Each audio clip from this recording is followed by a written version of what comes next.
আর আমি যখন সেই ভিআইপি সেলে ঢুকলাম এবং যে রুমটিতে আমাকে স্থান দেওয়া হলো, যখন জানলাম যে এটা সাইদি সাহেবের রুম, সঙ্গত করে আমার ভিতরে কেমন একটা আবেগ তৈরি হয়ে গেল। প্রতি অক্তে এই নামাজে সাইদি সাহেব যেভাবে দোয়া করতেন, এই জমিনে আল্লাহ রাব্বুল আলামিন চোখের পানির যদি কোনো রকম ন্যূনতম মূল্য দেন, এক সুতা মূল্য দেন, তাহলে জনাব সাইদি সাহেবের চোখ দিয়ে যে অশ্রু এই জমিনে পড়েছে, তার দাড়ি মোবারক থেকে শুরু করে তার শরীর মোবারক ভেদ করে জমিনে যে অশ্রু পড়েছে, এর যদি ন্যূনতম মূল্য থাকে, তাহলে শেখ হাসিনার পতন এই সাইদির অভিশাপের কারণেই হবে। কাদের মোল্লা সাহেব যখন ঈদের দিন উন্মুক্ত করে দিয়েছে নামাজ পড়ার জন্য, তিনি সকালবেলা, আমি ঘুমিয়ে আছি দিনের সকালবেলা, এসে একটা ধাক্কা দিয়ে তিনি আমাকে উঠিয়ে ফেললেন। উঠানোর পর তিনি বললেন যে, আরে তুমি মিয়া আসছো, আওয়ামী লীগ করো, তোমার যে চিন্তা চেতনা বা তোমার যে চরিত্র, তোমার যে লেখাপড়া, তুমি তো আসলে আওয়ামী লীগে থাকতে পারবে না, তুমি আওয়ামী লীগ করছো কেন, তোমার আসলে জামাত করা উচিত। আসসালামু আলাইকুম। সাইদির অভিশাপেই শেখ হাসিনার পতন, এমনটি দাবি করেছেন সাবেক আওয়ামী নেতা গোলাম মাওলা রনি। তিনি সাবেক আওয়ামী লীগের এমপিও ছিলেন। বাংলাদেশ জামাত ইসলামীর শীর্ষ নেতা মাওলানা দিলওয়ার হোসেন সাইদি, কামরুজ্জামান, কাদের মোল্লা, মীর কাশেম আলী, মাওলানা মতিউর রহমান নিজামীর সাথেও তিনি জেলে ছিলেন। 2013 সালে তিনি জেলে যান এই আওয়ামী নেতা। এ সম্পর্কে তিনি বিস্তারিত কথা বলেছেন, আমরা তার মুখ থেকেই জেনে আসবো। আল্লামা দিলওয়ার হোসেন সাইদি, কাদের মোল্লা এবং শেখ হাসিনার পতন, এর সাথে যে সম্পর্কটা কি, এই বিষয়ে আমার কিছু ব্যক্তিগত যে অভিজ্ঞতা, সেটি আপনাদেরকে বলবো। আশা করি আপনাদের ভালো লাগবে। নিয়তির নির্মম পরিহাসে আমি জেলখানাতে যাই 2013 সনে। তো যে সময়টিতে রোজার মাসে আমাকে জেলখানাতে নেওয়া হয়, প্রথমে নেওয়া হয় ঢাকা সেন্ট্রাল জেলে, যেটি এখন নাজিমুদ্দিন রোডের পরিত্যক্ত ভবন, এবং এখানে আমাকে সেই রুমে রাখা হয় যে রুমে জনাব দিলওয়ার হোসেন সাইদি সাহেব ছিলেন। তো রুমটি আগোছালো ছিল এবং অনেকদিন সেখানে কেউ ছিলেন না। পাশের রুমে সেই যে জনাব পিন্টু, তিনি ছিলেন বিএনপির যে নেতা এবং সাবেক মন্ত্রী। তারপর রেজ্জাকুল হায়দার, সামরিক কর্মকর্তা, উনি ছিলেন, আর উনি মেজর জেনারেল সম্ভবত, আর ব্রিগেডিয়ার আব্দুর রহিম ছিলেন। আর একজন ভদ্রলোক ছিলেন, সেটা হলো রিনি রেজা, শম্পা রেজা যে গায়িকা, তার ভাই, একটি তার স্ত্রী মার্ডার কেসের মামলায় তিনি ঠিক ওই ভিআইপি সেলেতেই ছিলেন। তো আমি যখন গেলাম রোজার মাস বিকালবেলা, তখন সবাই খুব যাকে বলে আমাকে পেয়ে আনন্দে একেবারে উদ্বেলিত হয়ে গেল। লেখালেখির কারণে, টকশোর কারণে 2013 সন পর্যন্ত আওয়ামী লীগের এমপি হওয়া সত্ত্বেও জেলখানার কয়েদিনদের নিকট আমার একটা গ্রহণযোগ্যতা ছিল। ফলে আমি যখন জেলখানার সাধারণ কয়েদিদের যে সেলগুলো পার হচ্ছিলাম, হাজার হাজার কয়েদি সেই ব্যালকনিতে দাঁড়িয়ে আমাকে দেখছিল এবং আমাকে স্বাগতম জানাচ্ছিলেন। আর আমি যখন সেই ভিআইপি সেলে ঢুকলাম এবং যে রুমটিতে আমাকে স্থান দেওয়া হলো, যখন জানলাম যে এটা সাইদি সাহেবের রুম, সঙ্গত করে আমার ভিতরে কেমন একটা আবেগ তৈরি হয়ে গেল। তো খুব অল্প সময় সেখানে ছিলাম, 4 থেকে 5 ঘন্টার মতো সেখানে ছিলাম। এরপর আমাকে সেখান থেকে নিয়ে যাওয়া হয় কাশিমপুর কারাগারে। তো এই ঢাকা কেন্দ্রীয় কারাগারে যখন সাইদি সাহেব ছিলেন, প্রতিদিন তিনি অঝরে কাঁদতেন, সারাক্ষণ নামাজ পড়তেন, আর এই যে যারা বন্দী ছিলেন ভিআইপি ছেলে, তাদের ইমামতি করতেন এবং যে মোনাজাত করতেন, হৃদয় গ্রাহী, হৃদয় স্পর্শী। এবং ওখানে যারা ছিলেন তারা বলেছেন যে আমরা কতদিন বাঁচবো জানি না। এর মধ্যে ব্রিগেডিয়ার রহিম মারা গিয়েছেন, রেজ্জাকুল হায়দার, মেজর জেনারেল রেজ্জাকুল হায়দার, তিনি হয়তো এখনো জীবিত আছেন। তো তারা বললেন যে প্রতি অক্তে এই নামাজে সাইদি সাহেব যেভাবে দোয়া করতেন, এই জমিনে আল্লাহ রাব্বুল আলামিন চোখের পানির যদি কোনো রকম ন্যূনতম মূল্য দেন, এক সুতা মূল্য দেন, তাহলে জনাব সাইদি সাহেবের চোখ দিয়ে যে অশ্রু এই জমিনে পড়েছে, তার দাড়ি মোবারক থেকে শুরু করে তার শরীর মোবারক ভেদ করে জমিনে যে অশ্রু পড়েছে, এর যদি ন্যূনতম মূল্য থাকে, তাহলে শেখ হাসিনার পতন এই সাইদির অভিশাপের কারণেই হবে। এরপর আমি যখন জেলখানাতে গেলাম সেই কাশিমপুরে, সেখানে গিয়ে মীর কাশেম আলী সাহেব, এটিএম আজহার সাহেব, তাদের সঙ্গে দেখা হলো, গিয়াসউদ্দিন আল মামুনের সঙ্গে দেখা হলো, মাহমুদুর রহমান সাহেব আমার দেশের সম্পাদক, তিনি ছিলেন। আর কাদের মোল্লা সেখানে ছিলেন না। কাদের মোল্লা তখন তার যে ফাঁসির রায় যে হয়ে গেছে, মৃত্যু যাবজ্জীবন কারাদণ্ড হয়ে গেছে, তখন ফাঁসির রায় ওই বিষয়ে আলাপ আলোচনা হচ্ছে চূড়ান্ত পর্যায়ে, তখন তাকে অন্য সেলে নিয়ে যাওয়া হয়েছে, ডেথ সেলে নিয়ে যাওয়া হয়নি। তো তো তিনি মাঝে মধ্যে চিরকুট পাঠাতেন আমার কাছে। কারণ হলো তাদের বাড়ি আমাদের বাড়ি একই উপজেলায়, ফরিদপুর জেলার সদরপুর উপজেলাতে। আমাদের বাড়ি শামপুরে, আর তাদের বাড়ি আমিরিয়াবাদে। আর আমার যে দাদির ভাই ওখানে চরমুকুন্দের পীর সাহেব ছিলেন, সেই বাড়িতে কাদের মোল্লা দীর্ঘদিন লজিং ছিলেন। এবং আমার সেই যে ফুফু, তারপরে আমার চাচা, মানে সেই দাদার যারা ছিলেন, এরা সবাই এই সমাজে খুবই নামকরা ব্যক্তি, প্রতিষ্ঠিত ব্যক্তি। তো তাদেরকে তিনি পড়াতেন, এবং তিনি আমাদের ওখানকার যে সবচেয়ে নামকরা ঐতিহ্যবাহী স্কুল বাইশরশি শিবসুন্দরী একাডেমি, এটাতে তিনি শিক্ষক ছিলেন। যা হোক, তো সেই কারণে তিনি আমার প্রতি খুব স্নেহশীল ছিলেন। আমার চাচাদেরকে পড়িয়েছেন, ফুফুদেরকে পড়িয়েছেন, তা আমাকে ওইভাবেই স্নেহ করতেন। তো যা হোক, আমি আওয়ামী লীগে যোগদান করেছি বা আমার পরিবার আওয়ামী লীগ করে, এটা উনি জানতেন।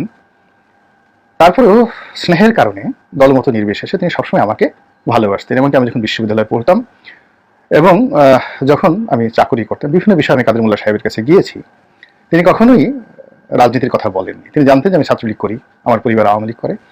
কিন্তু সেই বিএনপি যখন ক্ষমতায় ছিল 96 সনে, তখন কাদের মোল্লার অনেক ক্ষমতা। 2001 সনে বা 1991 সনে যখন প্রথম দফায় ক্ষমতা ছিল, তখনও কাদের মোল্লার অনেক ক্ষমতা। আর যখন 96 সনে পরে 2001 সনে ক্ষমতা এলো, তখনও কাদের মোল্লার ক্ষমতা মানে কি মন্ত্রী মিনিস্টারের চেয়ে বেশি। তো সেই সময়টিতেও আমি বিভিন্ন প্রয়োজনে তার কাছে গিয়েছি, এবং তিনি কখনোই জিজ্ঞাসা করেননি। সঙ্গে সঙ্গে আমার যেমন শাহ আব্দুল হান্নান সাহেব যখন এনবিআর এর চেয়ারম্যান, তার কাছে কাজ ছিল, কাদের মোল্লা সাহেব সঙ্গে সঙ্গে টেলিফোন করেছেন। সালাউদ্দিন কাদের চৌধুরীর কাছে কাজ ছিল, গিয়াসউদ্দিন কাদের চৌধুরীর কাছে কাজ ছিল, যখন যেখানে দরকার তিনি সেটি করেছেন। ফলে এই সম্পর্কটা তার সাথে আমার অনেক আগের থেকে ছিল, এবং সেই কারণে তিনি, ওই আমি জেলখানাতে ছিলাম, তিনি চিরকুট পাঠাতেন, তারপর শেষে আমরা তার জন্য খাবার পাঠাতাম এখান থেকে। আবার তিনি মাঝে মধ্যে খাবার পাঠান তার যে সেবক ছিল। তো কাদের মোল্লার তো ওষুধপত্রগুলো আমাদের ওখানে ফ্রিজ ছিল, সেই ফ্রিজের মধ্যে তিনি সেটা রাখতেন।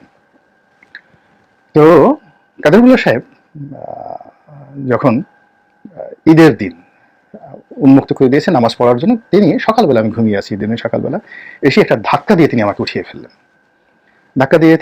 ফেললেন। উঠানোর পর তিনি বললেন যে, আরে তুমি মিয়া আসছো, আওয়ামী লীগ করো, তোমার যে মানে চিন্তা চেতনা বা তোমার যে চরিত্র, তোমার যে লেখাপড়া, তুমি তো আসলে আওয়ামী লীগে থাকতে পারবে না, তুমি আওয়ামী লীগ করছো কেন, তোমার আসলে জামাত করা উচিত। আমি বললাম যে, মোল্লা ভাই, আপনি এটা কি ধরনের কথা বলেন? আপনি জামাত করে এখন ফাঁসির আসামি, আর কদিন পরে আপনার ফাঁসি হবে, আপনার দলের লোকজনের এই দুরবস্থা, আপনি আমাকে এই কথা বলতেছেন। তো উনি স্বভাবসুলভ হাসি দিচ্ছিলেন এবং বলছেন, আপনার সাথে অনেক কথা আছে, তুমি এই সমস্ত বাদ দাও, কি ফাঁসি শাসি সমস্ত যা হয় হবে, সেটা পরের ব্যাপার, আদর্শ তো এটা বড় ব্যাপার। তা বললেন, ভাই আমি গোসল করে এসে একটা দলে, আপনি বসেন, তারপর আপনার সাথে কথা বলবো। তো কাদের মোল্লার সঙ্গে আমার আর কথা হয়নি। এর কারণ হলো, আমি গোসল করে আসলাম, এরপর আমাদের নামাজ হলো, আমাদের যখন খাবারের আয়োজন হবে, উনি আমাদের সঙ্গে খাবারে বসবেন। ঠিক এই সময়টিতে জেলের যারা কর্তা ব্যক্তি, জেলার ছিল সুভাষ, আর ওখানে যিনি জেল সুপার তিনি ছিলেন জাহাঙ্গীর, তিনি আবার আমাদের সাথে দেখা করতে আসবেন। এই জন্য কাদের মোল্লাকে সেখান থেকে সরে যেতে বলা হলো, এবং তিনি খাবার না খেয়েই মুখ কালো করে সেখান থেকে চলে গেলেন। তো মনটা খুব খারাপ হয়ে রইল আমাদের সবার ঈদের দিন। জেলের লোকজন আসলো, স্যার কথাবার্তা বললো, কিন্তু আমরা কাদের মোল্লার যে সান্নিধ্যটা, এটা কল্পনা করছিলাম। তো যা হোক, আমি যেদিন জেল থেকে বের হয়ে আসবো, 49 দিন জেল খেতে বের হয়ে আসলাম, তখনই তিনি আমাকে একটি চিরকুট পাঠালেন যে, রনি, তুমি তো জানো আমি কে, এবং তুমি জানো যে মুক্তিযুদ্ধের সময় আমার ভূমিকা কি। যদি তোমার দয়া হয় বা কখনো যদি সময় হয়, তুমি এই কথাটা বলো বা লিখো, যেহেতু তোমার লিখার প্ল্যাটফর্ম আছে, যে আমি সেই কাদের মোল্লা নেই, কসাই কাদের আর কাদের মোল্লা এক মানুষ নয়। আমি এটা পেয়ে খুব আবেগপ্রবণ হয়ে গেলাম, এবং আমি স্থানকাল পাত্র ভেদে জেল থেকে বের হয়ে এই কথাটা একটা ফেসবুকে স্ট্যাটাস দিলাম, আর সারা বাংলাদেশ এটা রীতিমতো একেবারে ভাইরাল হয়ে গেল। তারপরে কাদের মোল্লাকে নিয়ে যে সকল কথাবার্তা শুনেছিলাম মীর কাসিম সাহেবের নিকট, গিয়াসউদ্দিন আল মামুনের নিকট, সে সকল স্মৃতি, তার ভালো খাবার, তার চরিত্র, তার চমৎকার গান গাওয়ার অভ্যাস, চমৎকার গলায় তিনি রবীন্দ্রসঙ্গীত গাইতেন, তো এই বিষয়গুলো নিয়ে আমি লিখেছিলাম। কিন্তু যেখানে আমার সবচেয়ে কষ্ট লাগে আজকে, সেটি হলো, তিনি বলছিলেন যে শেখ হাসিনার সঙ্গে তার খুব ভালো সম্পর্ক, এবং তিনি শেষ পর্যন্ত বিশ্বাস করেছিলেন, একেবারে শেষ দিন পর্যন্ত, যে শেখ হাসিনা তাকে ফাঁসিতে লটকাবে না। এর কারণ হলো, জামাতের সঙ্গে যখন আওয়ামী লীগের সম্পর্ক ছিল, রাজনৈতিক ঐক্য ছিল, সেই সময়টিতে জামাত এবং শেখ হাসিনার মধ্যে ব্রিজ হিসেবে কাদের মোল্লা সাহেব কাজ করতেন। এর কারণ হলো, তার বাড়ি ফরিদপুরে। আর যেহেতু তিনি আগে ছাত্র ইউনিয়ন করতেন, রাজেন্দ্র কলেজে যখন পড়াশোনা করতেন, ছাত্র ইউনিয়ন করতেন, তো ফরিদপুরে যারা রাজনীতিবিদ, তাদের সবার সঙ্গেই তার চরম বন্ধুত্ব। এরপরে যখন তিনি সাংবাদিক হিসেবে চাকরি করেছেন, এবং বঙ্গবন্ধুর জামানাতে যখন তিনি ঠিক ওই রাইফেলস পাবলিক স্কুল অ্যান্ড কলেজের তিনি প্রিন্সিপাল ছিলেন, ভারপ্রাপ্ত প্রিন্সিপাল ছিলেন। স্বাধীনতার পরপর তিনি উদয়ন স্কুল, যেটা বিশ্ববিদ্যালয়ের মধ্যে, সেখানে শিক্ষকতা করেছেন। এবং সাদিকা হালিম তার সরাসরি শিক্ষিকা ছিলেন, এই জগন্নাথ ইউনিভার্সিটির যখন ভাইস চ্যান্সেলর, সাদিকা হালিমের সরাসরি শিক্ষক ছিলেন। তো সাদিকা হালিম আমাকে একদিন বলছিল, আমরা রুমা আপা বলি, আমি বললাম যে আপা তুমি জানো, বলে যে রানী তুমি কি বলো, উনি তো আমারও টিচার ছিলেন, উনি কি সেই কাদের মোল্লা? সে নিজে অবাক হয়ে গেল, আমি তো এটা মানে আমি মিলাতে পারছি না, সে তো আমারও টিচার ছিল। আমি বললাম যে আপু তোমরা তো না জেনেই অনেক কিছু করো। সাদিক আলিম সরকারের একেবারে ঘনিষ্ঠ একজন নেত্রী, তিনি বিশ্ববিদ্যালয়ের শিক্ষক। তো ঢাকা ক্লাবের একটা অনুষ্ঠানে আমাদের মধ্যে সেই ভাব বিনিময় হলো। তো আমি চিন্তা করি যে এই যে কাদের মোল্লা শেখ হাসিনা সম্পর্কে একটা উচ্চ ধারণা পোষণ করতেন, তাকে মমতাময়ী মনে করতেন, তার সঙ্গে তার যে ব্যক্তিগত সম্পর্কটাকে তিনি স্মৃতিচারণ করতেন, এবং তিনি মনে করতেন যে তাকে ফাঁসিতে লটকানো হবে না, এবং শেখ হাসিনার সাথে যে সম্পর্ক কোনো অবস্থাতেই শেখ হাসিনা তার প্রতি নিষ্ঠুর হবেন না। একই অবস্থা কিন্তু সালাউদ্দিন কাদের চৌধুরীরও ঠিক সেই বিশ্বাসটা ছিল, এবং তিনি আমাকে বলেছেন সালাউদ্দিন কাদের চৌধুরী একান্ত সাক্ষাৎকারে অনেক আগে, সেই উনি তখন বিএনপিতে যোগদান করেনি, শেখ হাসিনার সাথে তার যে ব্যক্তিগত সম্পর্ক। তো এই বিষয়গুলো আরো বলবো, সুন্দর করে আরো পরবর্তীতে বলবো। তো কাদের মোল্লা যখন ফাঁসিতে লটকানো হয়ে গেল বা তার ফাঁসি রায় হয়ে গেল, তখন আমার বিশ্বাস যে তার বিশ্বাস যেটা তিনি শেখ হাসিনাকে নিয়ে রেখেছিলেন সেটি কেঁপে উঠেছিল। তিনি খুব শক্ত মনের মানুষ, বুক ডাউন দিতেন, এবং তার গায়ে অনেক শক্তি ছিল, কুস্তি লড়তেন। কিন্তু তিনি শেখ হাসিনার সাথে তার ব্যক্তিগত সম্পর্কের কথা স্মরণ করে কিছুটা হলে বিমর্ষ হয়েছিলেন। তিনি হয়তো কেঁদেছিলেন, তিনি হয়তো অভিশাপ দিয়েছিলেন। তা না হলে এই যে জুলাই মাসের 5 তারিখ 2024 সনে সারা পৃথিবীকে সাক্ষী রেখে, জমিনকে সাক্ষী রেখে আল্লাহ রাব্বুল আলামিন শেখ হাসিনার যে পতন ঘটালেন, এর পেছনে এরকম কাদের মোল্লা, এরকম দেলোয়ার হোসেন সাঈদী সহ কত মানুষের অভিশাপ, কত মানুষের আর্তনাদ, কত মানুষের অশ্রু, কত মানুষের দীর্ঘশ্বাস আকাশে বাতাসে আবর্তিত হয়েছে, এবং তার চারিদিকে কিভাবে ঘূর্ণিপাক তৈরি করেছে। আফসোস শেখ হাসিনা সেই জিনিসটি বুঝতে পারেননি। জেলখানা থেকে বের হয়ে আমি সব কিছু লিখেছিলাম, আশা করেছিলাম তিনি আমাকে ডাকবেন বা আমার কথা শুনবেন, এবং আমি তাকে বুঝিয়ে বলবো অনেক কিছু, কিন্তু তিনি ডাকেননি। আর আমার যে অভ্যাস, কেউ না ডাকলে, সম্মান করে না ডাকলে, মর্যাদা না দিলে, পৃথিবীর সমস্ত নিয়ামত দিয়েও আমি সেই জায়গাতে যাই না, আমাকে কেউ নিতে পারে না। আল্লাহ আমাকে যতটুকু দিয়েছেন ততটুকুর মধ্যে আমি সবসময় ভালো থাকার চেষ্টা করেছি, আগেও ছিলাম, এখনো আছি, এবং আগামী দিনগুলোতে আল্লাহ যদি বাঁচিয়ে রাখেন এই চরিত্রটাই আমি রাখতে চাই। কারো লেজুর বৃত্তি করে, তেল দিয়ে, বা আমি যেটার উপযুক্ত নই, কেউ আমাকে সেটা দিলেও আমি এই বিষয়টা নিতে রাজি নই। আল্লাহর দয়া চাই, করুণা চাই, আর আপনাদের দোয়া চাই। আসসালামু আলাইকুম ওয়া রাহমাতুল্লাহি ওয়া বারাকাতুহু। সুপ্রিয় দর্শক, গোলাম মাওলা রনির এই বক্তব্যটি কতটুকু যুক্তিসঙ্গত বলে আপনারা মনে করেন, অবশ্যই আপনাদের মূল্যবান মন্তব্য কমেন্ট বক্সে জানাবেন। সবসময় সত্য নির্ভেজাল তথ্য পেতে স্বাধীন বাংলা ইউটিউব চ্যানেল সাবস্ক্রাইব করে আমাদের সাথে থাকুন। আসসালামু আলাইকুম ওয়া রাহমাতুল্লাহি ওয়া বারাকাতুহু।